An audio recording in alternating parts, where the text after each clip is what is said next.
এক ব্যক্তি হযরত ইব্রাহিম ইবনে আদহাম রহমতুল্লাহ আলাইহির সাথে তর্ক করছিল যে বরকত বলতে কিছুই নেই।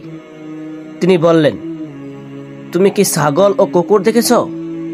লোকটি বলল, জি দেখেছি। শায়েখ লোকটিকে জিজ্ঞাসা করলেন, বলো তো কুকুর আর ছাগলের মধ্যে কে বেশি বাচ্চা দেয়? লোকটি বলল, কুকুর। শায়েখ বললেন, এদের মধ্যে তুমি কোন জন্তুটাকে বেশি দেখতে পাও, কুকুর না ছাগল? লোকটি বলল, ছাগল। শায়েখ ইব্রাহিম ইবনে আদহাম রহমতুল্লাহ আলাই বললেন, ছাগলকে মানুষ খায়। কুরবানির সময় কত ছাগল কুরবানি করা হয়, এরপরও ছাগলের সংখ্যায় বেশি দেখা যায়, কমে না। এর রহস্য কি বলে মনে হয় তোমার? লোকটি জিজ্ঞাসা করল, কি রহস্য শায়েখ? শায়েখ বললেন, একবার ভেবে দেখেছ এটা কি বরকত নয়? লোকটি বলল, তাহলে এর কারণ কি যে ছাগলের মধ্যে বরকত হয় আর কুকুরের মধ্যে বরকত হয় না? শায়েখ বললেন, এর কারণ হলো ছাগল সন্ধ্যা হতেই ঘুমিয়ে যায় আর ভোরে জাগ্রত হয়। এই সময়টাই হয় রহমত ও বরকত বর্ষণের মুহূর্ত, ফলে তার মধ্যে বরকত হয়।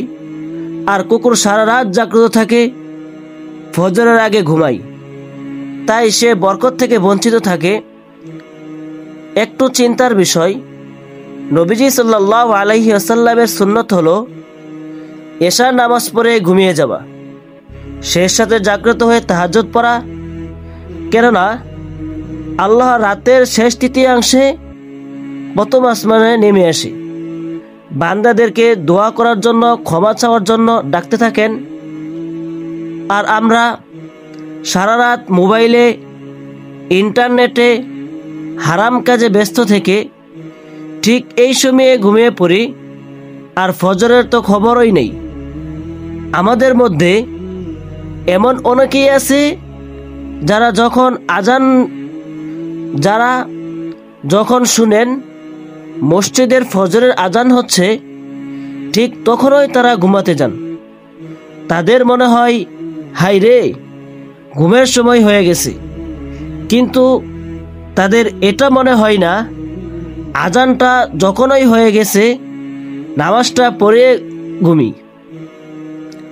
অথচ রাসূল সাল্লাল্লাহু আলাইহি ওয়াসাল্লাম বলেন, ফজরের কেবল 2 রাকাত সুন্নত সালাত পৃথিবী এবং এর মধ্যে যা কিছু আছে তার চাইতে উত্তম। সুবহানাল্লাহ। তাহলে 2 রাকাত ফজরের মর্যাদা কতটা হতে পারে?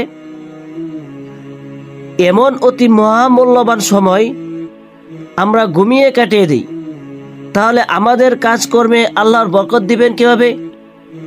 আবার আমরাই দোয়া করে অস্থির হয়ে যাই আর ভাবি, আল্লাহ আমাদের দোয়া কবুল করেন না কেন?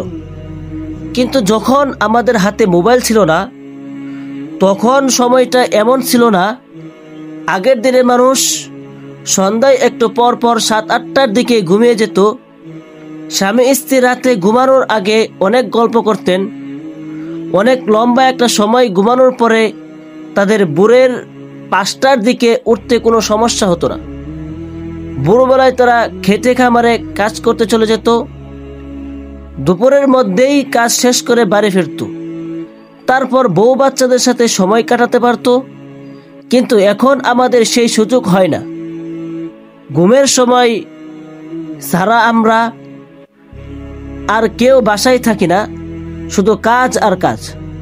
আমাদের সামাজিক বন্ধন ঠুনকো হয়ে যাচ্ছে। নারীরা তাদের সঙ্গীর কাছে সময় ভিক্ষা চাইছেন, পুরুষরাও তাদের নারীর কাছে, কিন্তু কেউ কাউকে সময় দিতে পারছে না।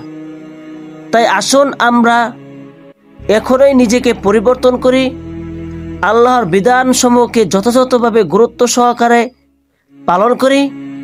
তাহলে আশা করা যায় তিনি আমাদের দোয়া কবুল করবেন এবং কাজকর্মে বরকত দিবেন ইনশাআল্লাহ।